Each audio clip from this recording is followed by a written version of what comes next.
Bugun semizodni qanday ishlatish to'g'risida gapirib o'tamiz.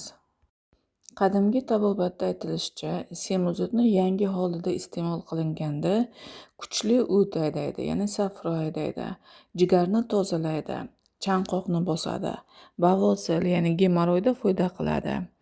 Ichish va quyuq holda surish me'da, jigar yallig'langanda foyda qiladi. Safro qusishni to'xtatadi, ishtahani tushiradi.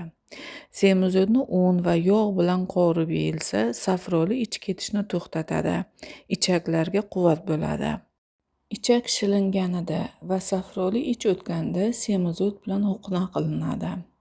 Eksperimental tekshirishlarda semizodning yarali kalitda protektiv, ya'ni ichak hujayralarini tiklash ta'sirini, xolestatik etiologiyali, ya'ni o't dimlanish bilan kechadigan jigar sirrozida profilaktik va davolovchi ta'sir ko'rsatishi aniqlangan. Semizodni likopin bilan qabul qilinganda jigarning toksik zararlanishida kuchli gepatoprotektiv ta'sir ko'rsatadi, ya'ni jigar hujayralarini tiklaydi. Likopin saqlovchi mahsulotlarga pomidor kiradi. Semizodning spirtli ekstraktlari viruslarga qarshi ta'sir ko'rsatadi va virusli gepatit Cda terapevtik ta'sir ko'rsatadi. Semizod qovurib yeyilsa, ich surishni to'xtatadi. O'simlik qaynatmasi ich ketishlarda ichiladi. Semizodning urug'i yangi holida iste'mol qilinganda ichni suradi. Qizdirib qovurilgani ichni qotiradi. 17 gramm semizod urug'ini shakar bilan ezib ichilsa, tana haroratini tushiradi. Issiq yo'talni, jigar yallig'lanishni, oshqozon va ichaklardagi kuyishishlarni davolaydi. Semizodning shirasi qovoq urug'iga o'xshash gijalarni tushiradi. Akopov qandli diabet va jigar kasalliklarida quyidagi usulni tavsiya etadi. 1 osh qoshiq semizod o'ti ustiga 1 stakan sovuq suv qo'yiladi. Past olovda 10 daqiqa qaynatiladi. Qaynatma 3 dan 1 stakandan kuniga 3 mahal jigar kasalliklari va diabetda ichiladi.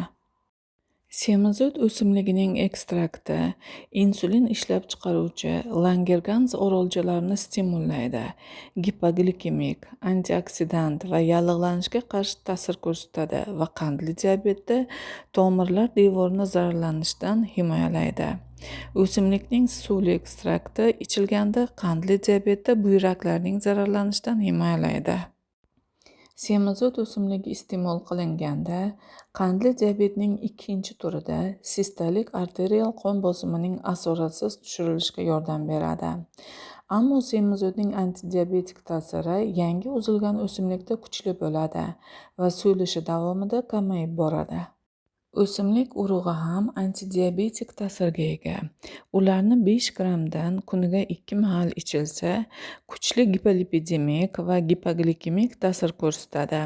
Urug'larni 2,5 gramm ertalab va 5 gramm tushda 16 hafta davomida qabul qilinsa, ayollarda ikkinchi turdagi qandli diabetda ateroskleroz rivojlanishining oldini oladi. Klinik tekshirishlarda aniqlanishicha, semizod urug'i semizligi bor o'smirlarda yog' almashinuvini yaxshilaydi. Semizod salatlar va taomlarda ishlatiladi. Semizodni kuniga 100-150 grammdan ortiq qabul qilmang. Unda noradrenalinga o'xshash modda bo'lib, qon bosimini oshiradi va yurak urishini tezlashtiradi. Mahsulotni ekologik toza joyda o'sganligini ham inobatga olish muhim.